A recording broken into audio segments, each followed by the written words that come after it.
Amazing কি পরিমাণে আল্লাহ তাআলা যে আমাদেরকে ক্যাপাসিটি দিয়েছে, আমাদেরকে যে কত প্রিভিলেজ আল্লাহ তাআলা আমাদেরকে দিয়েছে আমরা জানি না। আমরা আমাদের দেহে কত শক্তি সম্ভাবনা নিয়ে যে ঘুরে বেড়াই আমরা অনুধাবন করি না। এজন্য সময়গুলোর কাজে লাগাও। কিন্তু আফসোসের সাথে লক্ষ্য করা যাচ্ছে যুবকদের চরিত্রকে ধ্বংস করে দেওয়ার জন্য যে কয়েকটা হাতিয়ার আছে সবগুলো বাংলাদেশে আছে না নাই? ইয়াবা আছে না নাই? ফেন্সিডিল আছে না নাই? হিরোইন আছে না নাই? মারিজুয়ানা আছে না নাই? এই ফেন্সিডিল ইয়াবা আগে শুনতাম ইউনিভার্সিটির ছেলেরা খাইছে, এরপরে নাইমা আসলো কলেজে, এরপরে হাই স্কুলে, এখন প্রাইমারি ছেলেদের হাতে ওই ইয়াবা ঢুকছে। চিল্লা এখন ঠিক কি না? দেশের যুব সমাজ আজকে কোথায়? পর্নোগ্রাফি, এক একটা মোবাইল এক একটা হিন্দি সিনেমার কারখানা। ইন্ডিয়ান নায়িকাদের কোমর দুলানো ডান্স আছে নাই? স্মার্টফোন নিয়ে ছেলে স্মার্ট হয়, কিন্তু ইমান আখলাক চরিত্র সব শেষ। অপরাজনীতি, রাজনীতির নামে মন্দ খারাপ প্রতিহিংসামূলক ছাত্র রাজনীতি, নেতারা এই যুবক ছেলেদেরকে ইউজ করে, ওর বিরুদ্ধে ও মার, তুই ওরে মার, ওনারা থাকে অন্য জায়গায়, আছে না নাই? এভাবে আমাদের দেশের ছেলেদের চরিত্র, তাদের সম্ভাবনাকে আমরা নষ্ট করে দিচ্ছি। যুবক ভাইয়েরা, in the day of judgment, কিয়ামতের কঠিন ময়দানে আল্লাহ তাআলা 7 শ্রেণীর ব্যক্তিকে তার আরশের নিচে ছায়া দিবেন। এর মধ্যে এক শ্রেণী হচ্ছে তোমরা যারা যুবক, শাবুন নাশাআ ফি ইবাদাতিল্লাহ, ওই যুবক যারা তাদের যৌবনে তাদের সময়টা, তাদের দিন, তাদের রাত তারা আল্লাহর ইবাদতে কাটিয়েছে। সুবহানাল্লাহ পড়েন। 7 শ্রেণীর মধ্যে 2টা শ্রেণী হলো যুবক। একটা হলো যৌবন সময়ে যারা আল্লাহর ইবাদতে রাত কাটায়, সময় কাটায়। আর দ্বিতীয় ওই যুবক যে যুবককে কোনো নারী অন্যায় কাজের, অন্যায় প্রেম করার পরকীয়ার অফার দেয়, ওই অফারকে ক্যান্সেল করে ওই যুবক বলে ইন্নী আখাফুল্লাহ, আমি এই পরকীয়ার দিকে যেতে পারি না, কারণ আমার অন্তরে ভয় আছে একজনের, তিনি কে? যাদের হৃদয়ে আছে আল্লাহর ভয় তারা কবু পথ ভুলে যায় না। আল্লাহর প্রেম ছাড়াই দুনিয়া কারো কাছে কোনো কিছু চায় না, ঠিক কি না? রাতের আধারে যারা সেজদাতে রয়, দু চোখের স্রোতে নদী যেন বয়। আল্লাহু আকবার। তো তাহাজ্জুদ পড়বে কখন? ফজরই তো পড়তে পারে না, আছে না নাই? রাতের আধারে যারা সেজদাতে রয়, দু চোখের স্রোতে নদী যেন বয়। ছলনার হাতছানি যতই ডাকুক পেছনে ফিরেও সে তাকায় না। যাদের হৃদয়ে আছে আল্লাহর ভয় তারা কবু পথ ভুলে যায় না। আল্লাহর প্রেম ছাড়াই দুনিয়া কারো কাছে কোনো কিছু চায় না। চিল্লায় বলেন ঠিক কি না?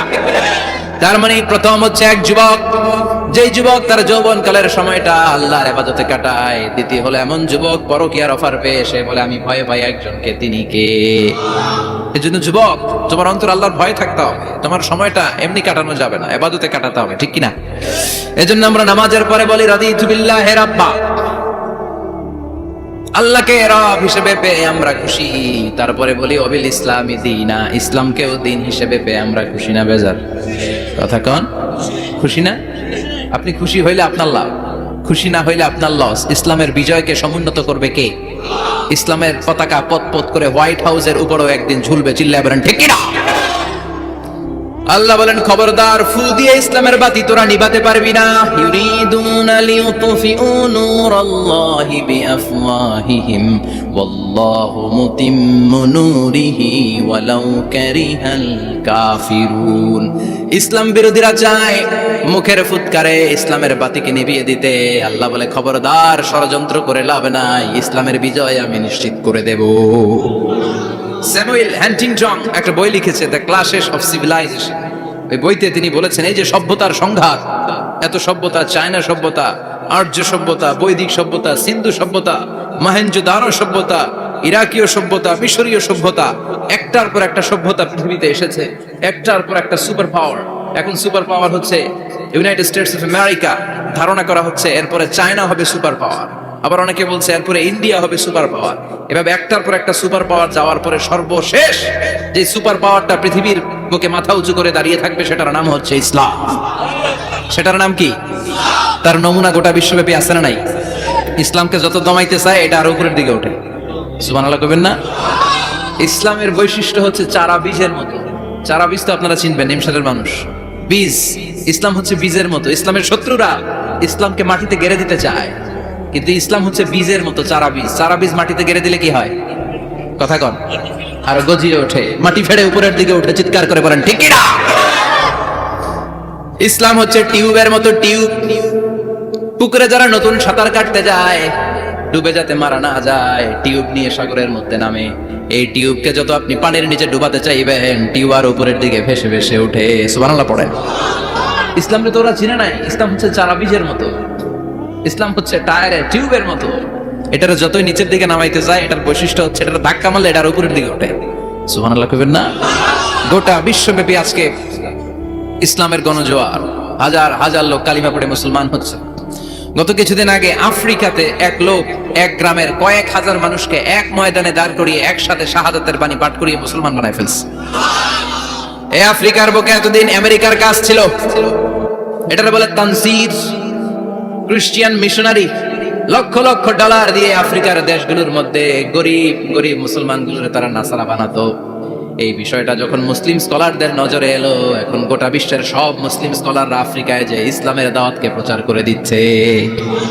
গ্রামকে গ্রাম খ্রিস্টান সম্প্রদায় লা ইলাহা ইল্লাল্লাহ মুহাম্মাদুর।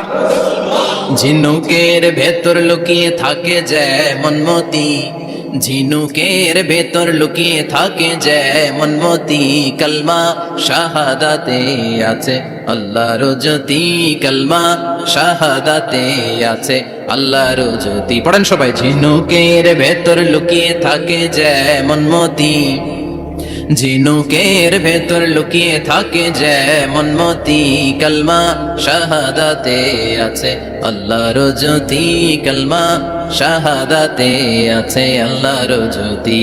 ঠিক কি না?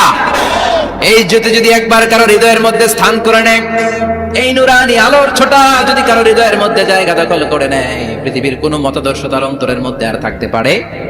গ্রামকে গ্রাম আফ্রিকাতে এখন কালিমা পড়ে পড়ে মানুষ মুসলমান হয়ে যাচ্ছে। সুবহানাল্লাহ পড়েন। একদিন আমেরিকার হোয়াইট হাউসের উপরেও কালিমার লা ইলাহা ইল্লাল্লাহর পতাকা পতপত করে উড়বে। চিল্লায় বলেন ঠিক কি না? এজন্য আমরা বলি ওয়াবিল ইসলামি দীনা, ইসলামকে ধর্ম হিসেবে পেয়ে আমরা খুশি না বেজার?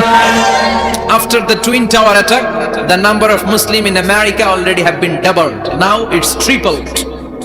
টুইন টাওয়ার অ্যাটাকের আগে আমেরিকা যত মুসলমান ছিল, এটা গত কয়েক বছর ধরে ছিল ডবল, এখন এটা ট্রিপল হয়ে গেছে। মানে টুইন টাওয়ার অ্যাটাকের আগে আমেরিকায় মুসলমানের সংখ্যা যা ছিল, এখন এটা 3 গুণ বাড়ছে। ইউরোপ, আমেরিকাতে মসজিদের সংখ্যা বাড়ছে, দাওয়াতি কাজের সংখ্যা বাড়ছে। এমনকি হার্ভার্ড ইউনিভার্সিটিতে, অক্সফোর্ডে, ক্যামব্রিজের ভেতরে, MIT, Massachusetts institute of technology, সায়েন্সে যারা পড়ে এদের স্বপ্ন এমআইটির ভিতরে ইসলাম ঢুকে গেছে। এজন্য ইসলামের আলোকে কেউ নিভিয়ে দিতে পারবে? ইসলামের গতিকে কেউ থামিয়ে দিতে পারবে? এটা অসম্ভব। এজন্য ইসলামের বিজয় সুনিশ্চিত। আমরা যারা লেগে থাকতে পারবো, আমাদের কপালকে উজালা করে দিবে কে? আর বিরোধিতা যারা করবো তাদের সব শেষ, দুনিয়াও শেষ, আখিরাতও আমও শেষ, সালাও। এজন্য আমরা বলি রাদিতু বিল্লাহি রাব্বা, আল্লাহ তোমার রব হিসেবে পেয়ে আমরা বড্ড খুশি। ওয়াবিল ইসলামি দীনা, ইসলামকে ধর্ম হিসেবে পেয়ে আমরা খুশি। ওয়াবি মুহাম্মাদিন রাসূলা, বিশ্ব নবীকে রাসূল হিসেবে পেয়েও আমরা খুশি না বেজার? এমন রাসূল, গোটা বিশ্বের শ্রেষ্ঠতম রাসূল, শ্রেষ্ঠতম ব্যক্তিত্ব, যার কাছ থেকে পজিটিভ কোনো জিনিস ছাড়া নেগেটিভ কোনো জিনিস প্রকাশিত হয় নাই। সব ইতিবাচক। Always come back positive, not go back negative. সব সময় পজিটিভ বলতেন, পজিটিভ ভাবতেন, পজিটিভ কাজ করতেন। কোন নেগেটিভ, নেতিবাচক কোনো কিছু বিশ্বনবীর জীবনে খুঁজে পাওয়া যায়? চিল্লায় বলেন খুঁজে পাওয়া যায়? As a father, as a husband, as a commander, as a lawyer, as a reformer of the society, Muhammad is the superman of the world. গোটা বিশ্ব এখন তাকে সুপারম্যান ভাবতেছে, boss, boss of the all bosses. পৃথিবীতে যত বস এসেছে, সব বসের সবচেয়ে বড় বস হচ্ছে বিশ্বনবী মুহাম্মদ সাল্লাল্লাহু